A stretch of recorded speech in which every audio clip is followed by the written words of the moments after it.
Ayan, magluluto tayo ng tortang talong guys. Pero dito natin daanin yung pag-luluto.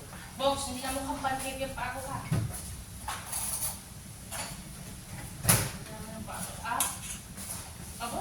Ayan, may dalawang itlog. Lagyan natin ng paminta.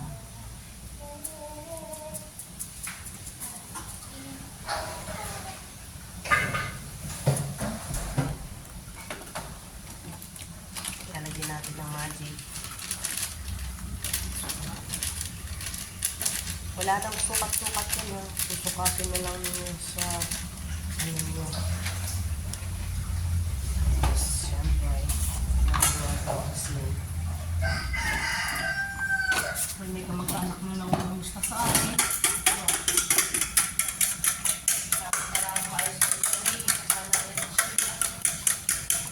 Mag-anak mo.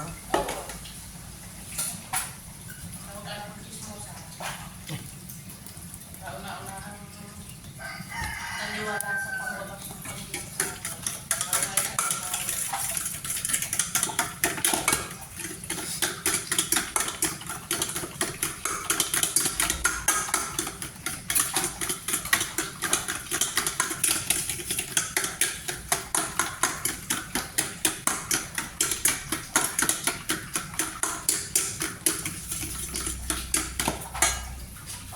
Ayan, okay na yan.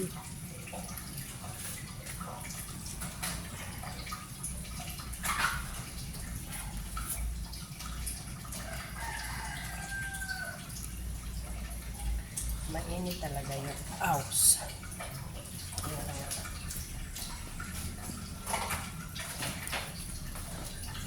Napahirapan kasi yung sarili. Meron naman pwedeng mas madali. O, di ba? Yan. Paborito ng asawa ko to talong na torta. Torta lang tayo ng talong.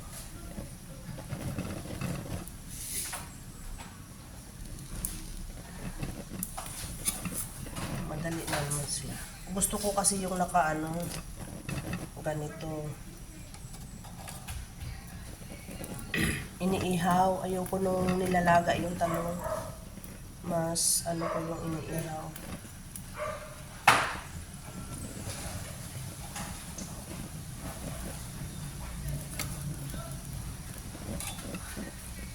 Mas madali lang siya.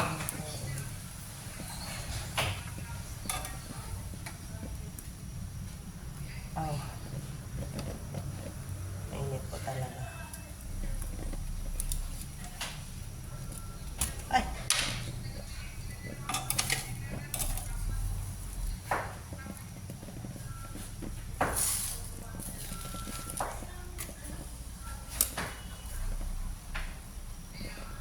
Yan. Mas maganda na tayo guys ng plastic.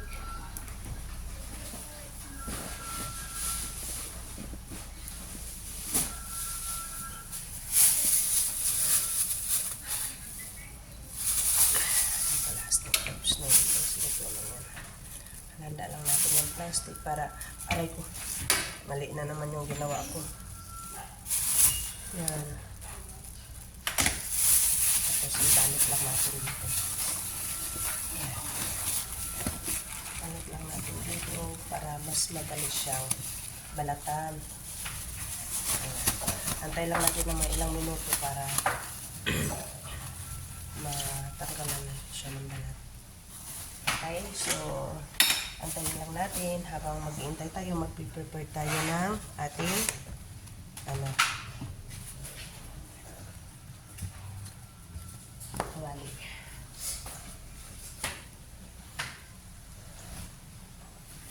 Saan yung kawali?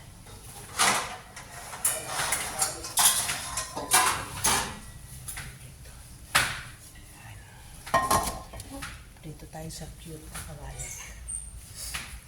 Guys, mainit pa kasi dapat lumamig muna. Antay lang lumamig yan na. Ayan, habang nag-iintay tayo ng panuorin muna natin si Coco at saka si Bogs na naglalaro. Naglalaro yan ha, hindi yan nag-aaway. Kasi kung inaaway ni Coco yan, kanina pa yan umiyak ng umiyak. Kaya lang, hindi yan inaaway ni Coco. Tingnan mo. Ayan silang dalawa. Habang tayo nag-iintay doon sa ang kulit ni Bogs, oh. Ayan, magbabalat na tayo ng talong. Balat na tayo ng talong.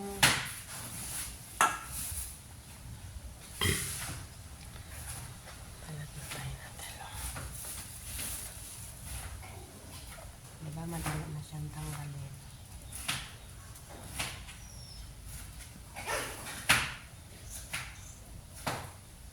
Mainit pa kasi. Ayan.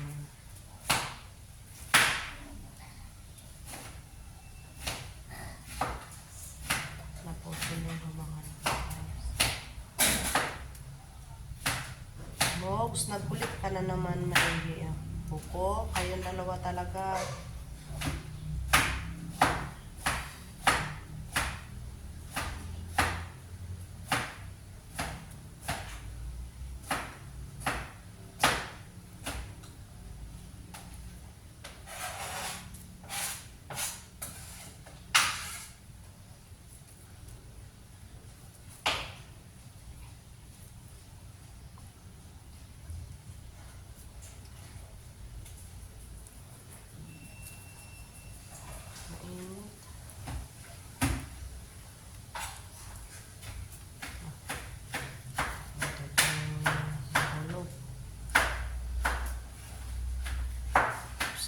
Halo tayo.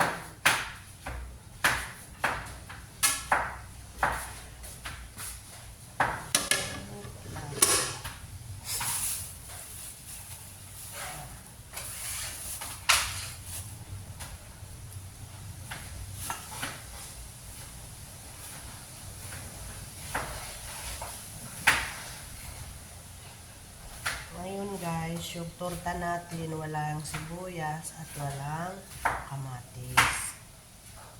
Trip-trip lang yan eh. Ayun lang yung trip ko sa araw na to, kaya walang sibuyas at walang kamatis.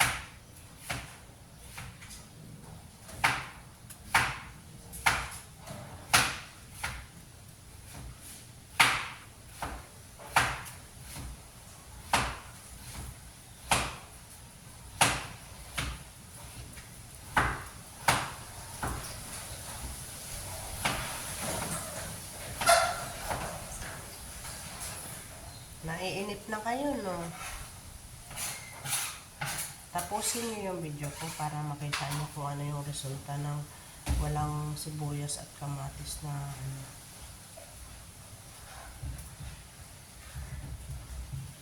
Yan. Pagkatapos, dahil hindi natin alam yung talong kung may sira o wala, ganito yung gagawin nyo guys. Para makita natin kung meron nga ba. Ay, hala, pasok ko lang. Meron nga ba sira yung talong o wala. Pagka natin yung siya ilalagay din. Ayan. Bababad muna natin saglit yan para ma-absorb ng talong yung lasang tinimpla natin doon sa itlog. Ayan, o diba? Ang linis ng talong. Ang talong ba? Diba? So, tabi-tabi mo na yung mga kalat.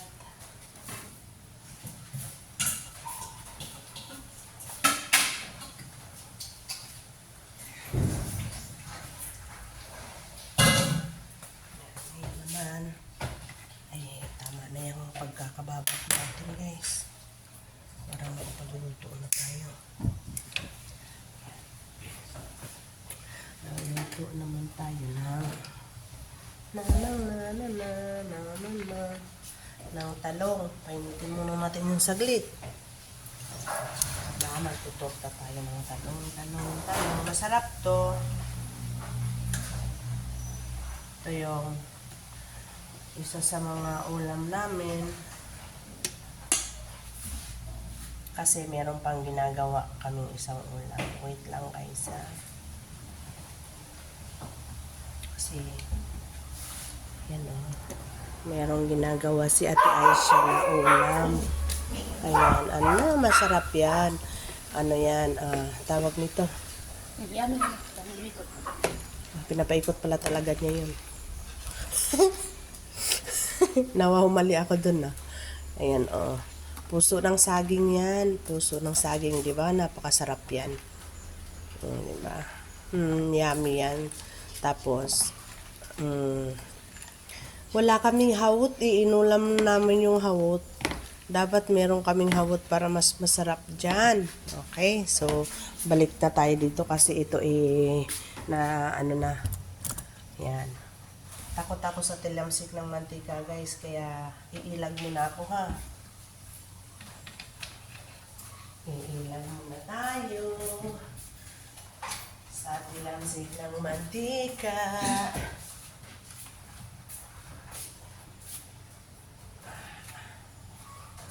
Hindi ko alam kung bakit ba ganito. Diba? Basta may mga ganitong luto. Ano yung gusto nyo unahin? Yung maliit o malaki? Siyempre, mas masarap talaga yung talong na malaki. O, ano naman iniisip nyo dyan? Ayan. Sarap naman talaga yung talong na malaki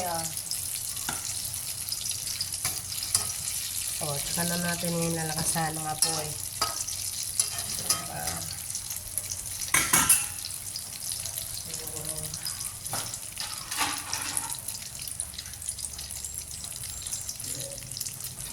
Try na natin yung paglilipatan natin ng lutong talong.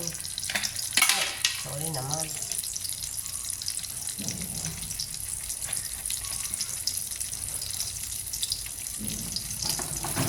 Ayan.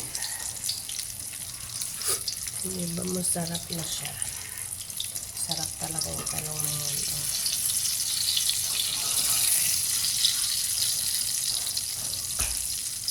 Yung iba may nagsasabi, nahihirapan daw sila magbaliktad ng talong na torta kasi naghihiwalay. Hindi po yan maghihiwalay kung luto na po talaga yung ilalim ng talong. Yan. At saka ang pagbaliktad ng talong, hindi po ganyan. Ganito.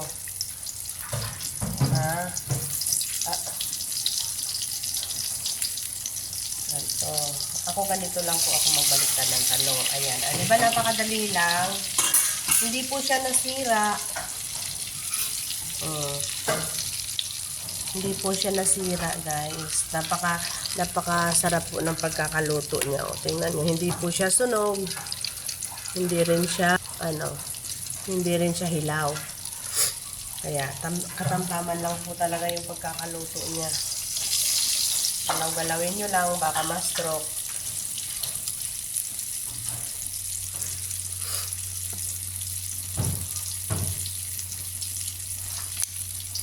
Napaka-simple lang po ng pananghalian. Yan, makikita nyo naman po yan kung okay na siya o hindi pa.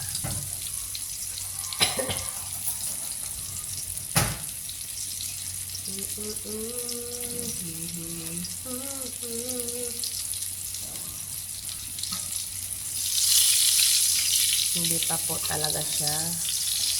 Okay, saglit na lang mga 1, 2, 3, 4, 5, 6, 7, 8, 9, 10, 11, 12, 13, 14, 15, 16, 17, 18, 19, 20. O, diba? Tapos na. Diba, ang ganda ng pagkakaluto. Ang sarap niyan. Finished product. So, dito na naman tayo sa nag-iisang ikaw.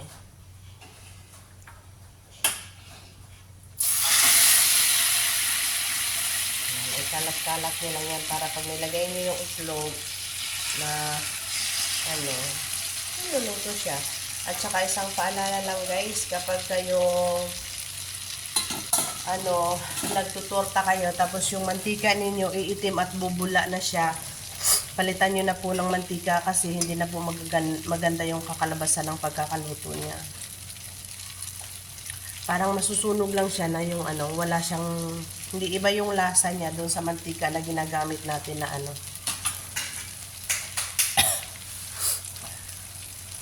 Kaya ilang yan siya na hindi pa siya pwedeng igalawin.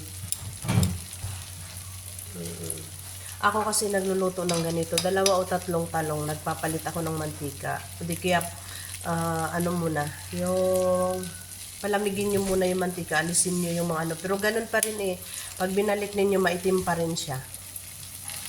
Kaya dapat talaga po nagpapalit ng mantika. Kaya nagagalaw na siya.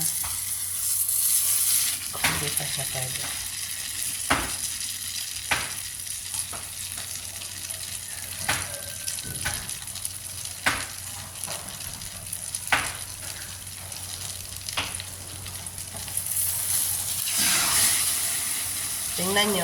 Tingnan nyo ano yung kaibahan niya at saka yung sa una kong niluto. Kahit pangalawa pa lang yan. Pero makikita nyo na po yung kanyang, yung texture ng talong. Hindi po katulad nung isa na kulay brown talaga. Ito may kunting itim-itim na siya. So kung pangatlo pa o pang-apat na talong pang ilalagay nyo sa mantika, eh itim na talaga siya. So hindi na siya masarap. Yan o. Pwede naman po tayo magdagdag ng mantika. Kaya lang ayaw ko siyang dagdagan kasi marami na siya mantika.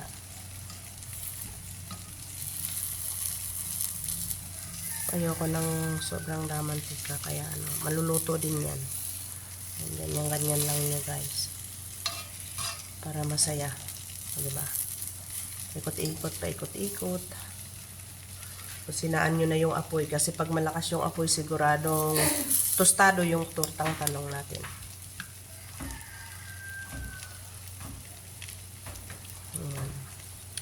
Ba yung unang ginawa natin na talagang masarap yung pagkakaluto niya. Tingnan nyo ay. Tingnan nyo, 'di ba? Masarap yung pagkakaluto niya talaga. Wala siyang mga itim-itim. Unlike dito, ayan o, makikita nyo na po talaga yung mga itim-itim sa tagiliran.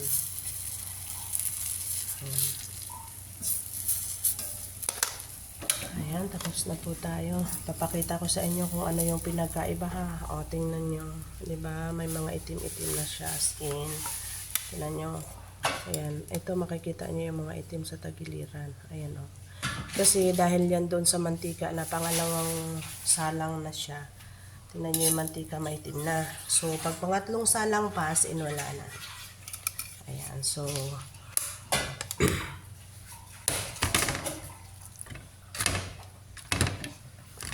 ayan na yung finished product natin. Thank you for watching guys. Bye-bye.